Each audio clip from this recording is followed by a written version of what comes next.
بسم اللہ الرحمن الرحیم۔ السلام علیکم ناظرین، آج میں آپ کو ایک چڑیا اور اللہ کے ولی کا سچا واقعہ سنانے جا رہا ہوں کہ ایک چڑیا نے اللہ کے ولی کو رزق اور دولت کا کیا راز بتایا۔ اس لیے اگر آپ بھی رزق اور دولت کے حوالے سے پریشان رہتے ہیں یا آپ پھر دولت مند ہونا چاہتے ہیں تو یہ ویڈیو آخر تک ضرور دیکھیے گا، لیکن ویڈیو میں آگے بڑھیں اس سے پہلے ہمارے یوٹیوب چینل کو سبسکرائب کر لیں اور گھنٹی کے آئیکن کو بھی دبا دیں۔ پیارے بہن بھائیوں، ہر جاندار نہ صرف اللہ تعالیٰ کو پہچانتا ہے بلکہ وہ اپنے اپنے طریقے سے اللہ کی عبادت بھی کرتا ہے، اور اس چیز کی دلیل ہمیں قرآن سے یوں ملتی ہے کہ قرآن ہمیں بتاتا ہے کہ اللہ کے نبی حضرت سلیمان علیہ السلام نہ صرف جانوروں کی بولی سمجھ سکتے تھے بلکہ آپ جانوروں سے بات چیت بھی کیا کرتے تھے۔ حضرت سلیمان علیہ السلام اور چونٹی کا واقعہ تو آپ نے سنا ہی رکھا ہوگا۔ بابا فرید گنج شکر رحمۃ اللہ علیہ، جو کہ اللہ تعالیٰ کے ایک نیک بندے اور ولی تھے، اللہ تعالیٰ نے جہاں آپ کو اور بہت سی صلاحیتوں کو نعمت سے نوازا تھا، وہاں اللہ تعالیٰ نے بابا فرید کو یہ نعمت بھی عطا فرمائی تھی کہ آپ نہ صرف جانوروں کی بولی سمجھ سکتے تھے بلکہ بابا فرید چڑیوں سے خاص کر بات چیت بھی کیا کرتے تھے۔ بابا فرید کو بچپن سے ہی چڑیاں بہت زیادہ پسند رہی تھی، اور آپ کی یہ عادت ہوا کرتی تھی کہ آپ اپنے کھانے سے کچھ نہ کچھ بچا کر چڑیوں کو ضرور ڈالا کرتے تھے۔ اگر آپ چاول کھاتے تو کچھ چاول کا حصہ بچا لیتے، اور اگر آپ روٹی کھاتے تو روٹی کی کچھ برکیاں توڑ کر ان کے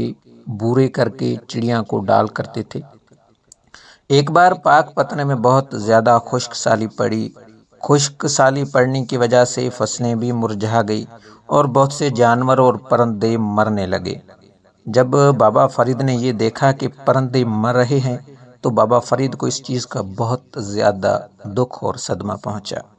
اب بابا فرید کیا کرنے لگے کہ وہ اپنے کھانے کا آدھا حصہ کھا لیتے جبکہ آدھا حصہ پرندوں کو ڈالنے کے لیے رکھ لیتے۔ یہاں تک کہ گھر میں اناج پڑا ہوتا وہ اناج بھی آپ پرندوں کو ڈالنے لگے۔ جب بابا فرید کی والدہ نے یہ سب کچھ دیکھا تو انہوں نے بابا فرید کو سمجھایا کہ اگر ہم سب کچھ اپنا پرندوں کو ڈال دیں گے تو ہمارے لیے کچھ نہیں بچے گا، اور اس کے بعد ہم کیسے گزارا کریں گے۔ والدہ کے منع کرنے کے بعد بابا فرید بہت زیادہ غم زدہ ہو جاتے ہیں اور اپنے گھر کے چھت پر ایک کونے میں جا کر بیٹھ جاتے ہیں۔ اتنی دیر میں ایک چڑیا بابا فرید کے پاس آتی ہے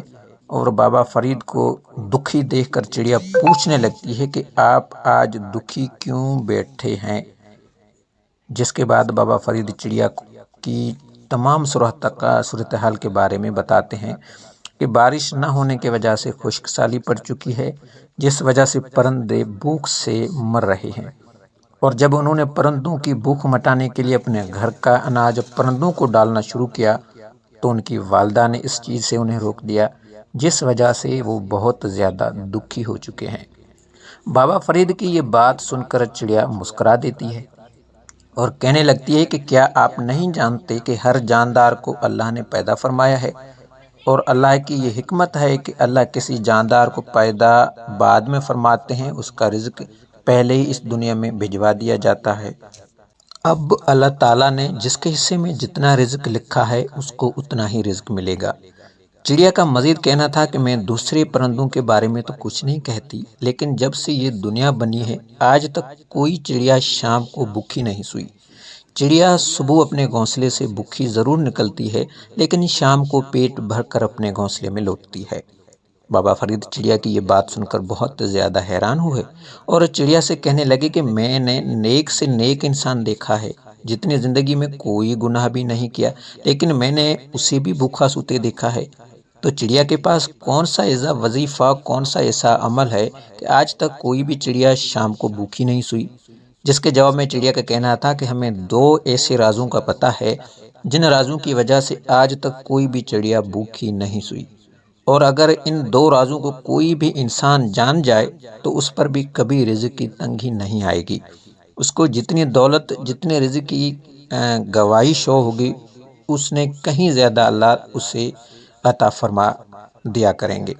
بابا فرید نے چڑیا سے پوچھا کہ یہ دو کون سے راز ہیں، مجھے بھی ان رازوں کا بتاؤ۔ چڑیا کا کہنا تھا کہ پہلا راز ہے اللہ تعالیٰ پر بے حد مضبوط توکل۔ ہر چڑیا اللہ تعالیٰ پر یہ توکل رکھتی ہے کہ جو ذات آج کے دن مجھے زندگی دے گا، سانسیں دے گا، اس نے میرا رزق بھی ضرور لکھا ہوگا۔ یہ ہو نہیں سکتا کہ جو حضرات آج کے دن مجھے زندگی دے وہ آج کے دن کا رزق مجھ تک نہ پہنچائے۔ اور یہ چڑیا کا اللہ تعالیٰ پر مضبوط توکل ہی ہوتا ہے کہ چڑیا کبھی بھی اپنے گھونسلے میں کھانا ذخیرہ نہیں کرتی، جبکہ چڑیا کے علاوہ جتنے بھی پرندے ہیں، کوا ہو جائے، چیر ہو جائے یا دیگر جتنے پرندے ہیں، وہ برے وقت کے لیے اگر انہیں کوئی فالتو کھانا مل جائے تو وہ اپنے گھونسلے میں اٹھا کر لے آتے ہیں اور جمع کرتے ہیں، تاکہ اگر کسی دن انہیں کھانا نہ ملے تو وہ اپنا جمع کیا ہوا کھانا کھا کر بھوک مٹائیں۔ لیکن یہ چڑیا کبھی بھی اپنے گھونسلے میں کھانا جمع نہیں کرتی، پھر چاہے چڑیا کے سامنے جتنے مرضی دانے پڑے ہو، چڑیا صرف اتنے ہی دانے اناج کا کھائے گی جس سے اس کی بھوک مٹ جائے، اور جیسے ہی اس کی بھوک مٹ جائے گی وہ اڑ جائے گی۔ پھر جو کوئی بھی اللہ تعالیٰ پر اپنا توکل مضبوط کر لیتا ہے تو اللہ تعالیٰ کبھی بھی اسے کنفیوز نہیں ہونے دیتے۔ چڑیا کا کہنا تھا کہ جو دوسرا راز ہے وہ یہ ہے کہ میں اس ایک لفظ کے بارے میں جانتی ہوں جس لفظ کی برکت سے، جس کی فضیلت سے اللہ تعالیٰ نے صرف انسانوں کو، پرندوں کو، بلکہ اس کائنات میں جتنی بھی مخلوق ہے اس تمام مخلوق کو رزق عطا فرماتے ہیں، اور وہ لفظ ہے سبحان اللہ ہے۔ سبحان اللہ کا کہنا زبان پر جتنا ہلکا ہے، سبحان اللہ مان پر اتنا ہی زیادہ بھاری ہے۔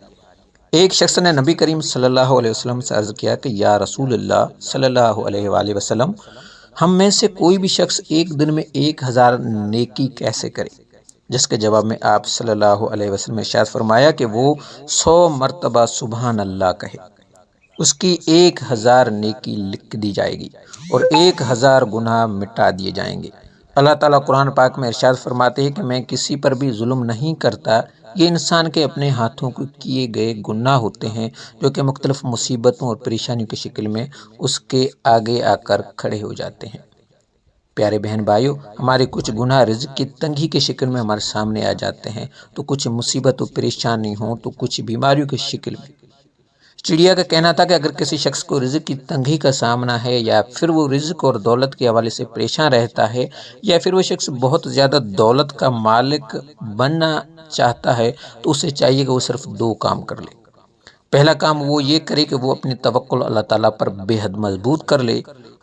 وہ شخص اس بات کو اپنے دل میں بٹھا لیں کہ جس ذات نے مجھے زندگی دی ہے، ہاتھ پاؤں آنکھیں جیسی نعمت عطا فرمائی ہے، اس نے میری قسمت میں رزق اور دولت بھی ضرور لکھی ہوگی۔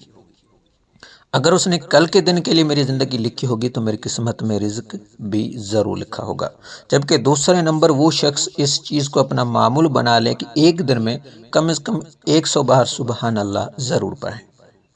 اگر کوئی بھی شخص اللہ تعالیٰ پر اپنا توکل مضبوط کر لیتا ہے اور ایک دن میں 100 مرتبہ سبحان اللہ پڑھنے کو اپنا معمول بنا لیتا ہے تو یقین مانیے اس کی قسمت اور تقدیر ایسے بدلے گی جیسے بدلنے کا حق بنتا ہے۔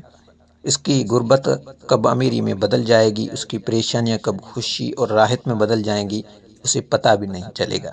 اس شخص کو وہاں سے رزق، دولت اور پیسے ملنے لگے گا جہاں سے اس نے سوچا تک نہ ہوگا، اور سب سے بڑھ کر اس کے تمام دعائیں قبول ہونے لگیں گی۔ اکثر بہن بھائی یہ شکایت کرتے نظر آتے ہیں کہ اللہ تعالیٰ کا دیا ہمارے پاس سب کچھ ہے لیکن ہماری دعائیں قبول نہیں ہوتی۔ تو ایسے بہن بھائی جو اپنی دعائیں قبول کروانا چاہتے ہیں، میں انہیں بھی یہی کہوں گا کہ جو لوگ دولت مند ہونا چاہتے ہیں، رزق اور دولت کی تنگی سے نجات حاصل کرنا چاہتے ہیں، انہیں بھی بس یہی کہنا چاہوں گا کہ پیارے بہن بھائیوں، سب سے پہلے تو اللہ تعالیٰ پر اپنا ایمان مضبوط کر لیں، توکل مضبوط کر لیں، اور اس کے بعد سبحان اللہ کا ورد ایک دن میں 100 مرتبہ ضرور کیا کریں۔ سبحان اللہ پڑھنے سے تقریباً 2 منٹ سے زیادہ کو وقت نہیں لگتا، لیکن یہ 2 منٹ پوری آپ کی زندگی اور تقدیر کو بدل کر رکھ دیں گے۔ تو ناظرین، یہ تھی آج کی ویڈیو۔ اگر ویڈیو آپ کو اچھی لگی تو کمنٹ میں ماشاءاللہ یا سبحان اللہ ضرور لکھیے گا۔ ویڈیو کو لائک بھی کر دیں۔ جزاک اللہ۔